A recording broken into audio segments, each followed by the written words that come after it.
Hi, how are you doing? I'm sorry for like the poor quality, but today we're doing another series discussion. We're talking about the Chessmen Masters of Seduction series by Lorraine Heath.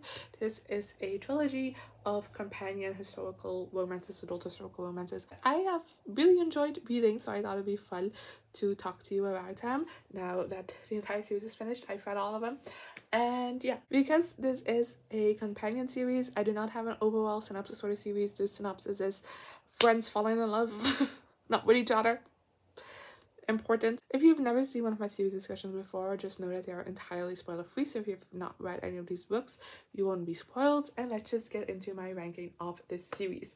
My least favorite from this series is the first book, The Counterfeit Scoundrel, and then in second place we have In Want of a Viscount, which is book 3, and number 1 is The Notorious Lord Knightley, which is book 2 from the series, just in case you wanted to know that as well. Let's go into some individual reviews for these books so you know why I decided to rank them the way that I did. Starting off with book 1 in the series, The Counterfeit Scoundrel. In this book we follow Daisy, who is a detective hired to go undercover to obtain proof of a wife's infidelity, and she has to go undercover in the household of the woman's alleged lover. And this guy, his name is Bishop, and he has basically been faking affairs with different women who are trying to escape their marriages, which oftentimes is because her husband is abusive. And now he is starting to find himself attracted to the new maid in his house, which of course is Daisy, who's undercover, and he doesn't know that yet. And yeah, I gave this book 3 out of 5 stars. I did really love the romance in this one. I thought the dynamic between the two main characters was really well done. They had a great back and forth, lovely banter. They had also great sexual tension, but throughout the book also kind of like developed a more emotional bond that I really liked, and I could definitely like buy them as a couple, and I was definitely rooting for them throughout this. Their personal storylines are very interesting, especially for Bishop. The only issue I had with this book is that the second half very much leaned into that mystery plot, and the book became more of a mystery than a romance, and I checked out because I just wasn't interested in that part of the story, and I also thought it was incredibly predictable. The romance ended up taking a massive backseat. We got way less of that lovely dynamic between the two leads, and I don't know, I became a bit bored while reading that second half. Like the first half was like very solid to me, just the second half dropped off a little bit. And because I enjoyed that first half so much, I actually ended up continuing on with the rest of the series. Otherwise, don't think I would have, but I really had I saw so much potential within that first half that I did want to continue, so I did with The Notorious Lord Knightley, which is book 2. And in this one, London is taken by storm by this scandalous book that is anonymous about this affair that happened between this woman and a Lord K. And everyone is convinced that Lord K is Knight or Knightley, and he gets his hands on the book because he wants to know if it's about him or not. And when he reads the book, he very quickly figures out, like, yes, it's about me, and I know exactly who wrote this book, because the only one who could have done that is Regina. Regina is basically a bastard daughter to like a high-positioned lord. I was gonna say it's a duke, but I'm not entirely sure about that.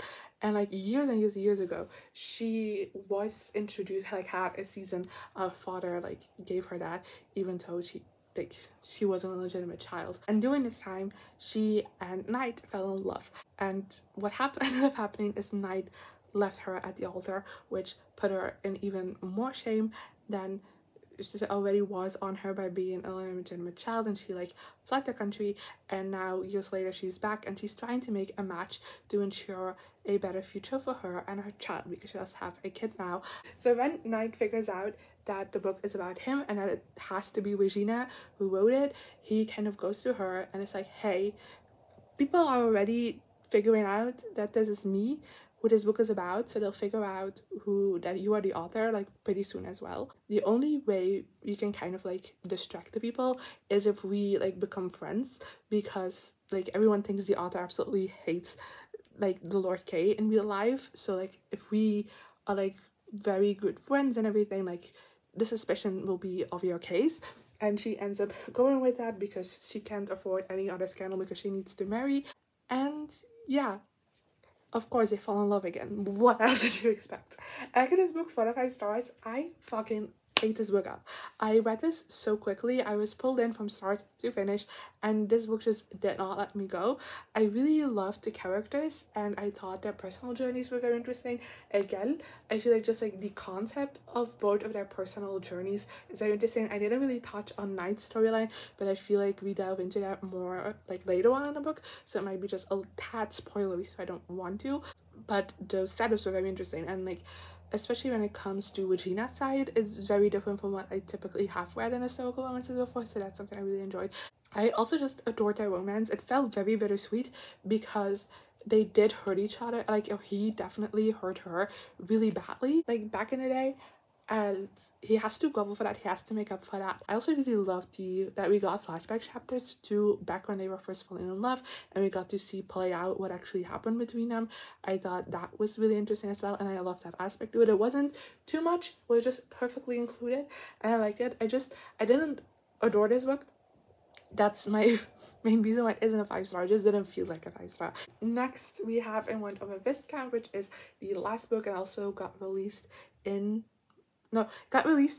February, I believe. In this book, we follow Leonora, who is from the US, and she has come to the UK with her family because her father has recently passed away, and he had this weapons company, and she and her brother are kind of trying to revive this company with a new invention called the writing machine. Yeah, she invented a typewriter, and they are trying to basically get investors to be able to make this machine and build her father's company back up again. But one of the first days that she is in the UK, she visits a lady club, and she has never kissed anyone before, and she just kind of gets drunk and kind of is like, hey, I would like to kiss someone, and she ends up getting a tad bit more than she bargained for. And I also follow Rook, who is the last of our Chessmen friends who has not fallen in love yet, and he's known to be very like honorable and respectable, and like not at all like his like roguish friends. And that's because his father is known for having like a shit ton of affairs and a shit ton of illegitimate children, and he just does not want to be perceived the same way. And one of these illegitimate children runs the later club that Leonora goes to, and he and Rook are actually really close, and he just goes to visit his brother, and his brother's like, hey, I need a favor, there's this woman that needs a kiss, and like typically I wouldn't ask you, like I have people for this, but everyone's busy, and could you just do this for me? And he's just like, okay, fine, not really thinking anything of it, and it's like the best kiss of his life, but he's like, I'll never see this woman again probably. And then one day they went into each other because duh, and yeah, they fall in love, obviously. And again, I give this 4 out of 5 stars. I did like this significantly less than the Notorious Nightly, but like still definitely a 4-star. It just is that if book 2 was like a near 5-star, this is just like a regular 4-star, you know. Again, I thought this was a really gripping read, and I was gripped from beginning to end. Absolutely flew through this book, and I just binged it. Again, great sexual tension between the main characters, especially because this one starts off with such a physical attraction only between these two people, but that just jumped off the page, and I could feel it even just reading it, which is something I really like. I typically am not like the big fan of like, you know, I need an emotional connection before I need a physical connection in a way, before I care about that, but that wasn't the case within this book. But even besides that, I thought that Lorraine Heath still did a great job just developing this emotional connection between these two characters, and I just love seeing them fall in love with each other. Basically, I thought they were very interesting characters. Again, very different setups for each of their personal storylines than you typically see and I have typically seen in a historical romance, so that's something I personally really enjoyed. Just the reason why this is like a 4-star, not like an almost 5 like the Notorious Lightning was, is because this one just could feel a little bit slow at times, and I also just wasn't a big fan of the third conflict. Anyway,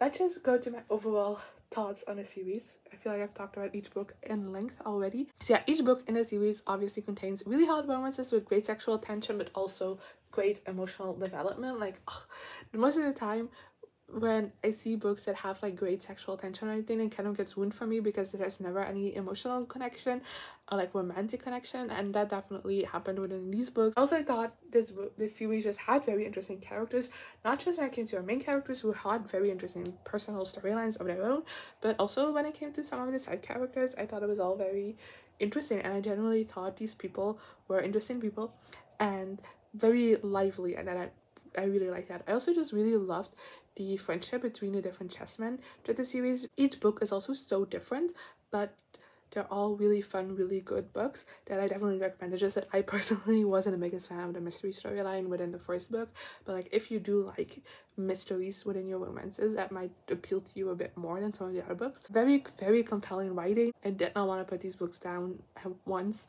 while reading them because it was just so compelling, addictive reads. And I'm definitely reading more about Lorraine Heath, which I know she's a very popular author, so I'll have options. But I'm glad that that's the case, at least. And yeah, that's everything I have for you today. Let me know in the comments what you thought of this series if you've read it. Just if you go into spoilers, which you are allowed, I would love to discuss spoilers. But if you do, just leave a little spoiler warning at the top of your comment, so people who are watching this video and who have not read these books yet know not to read your comments. And yeah, I guess that's all I have to say. Hopefully I'll see you next time. Bye! Here I am again, the same old situation. Why does the God thing have to be so complicated? I should have played it cool instead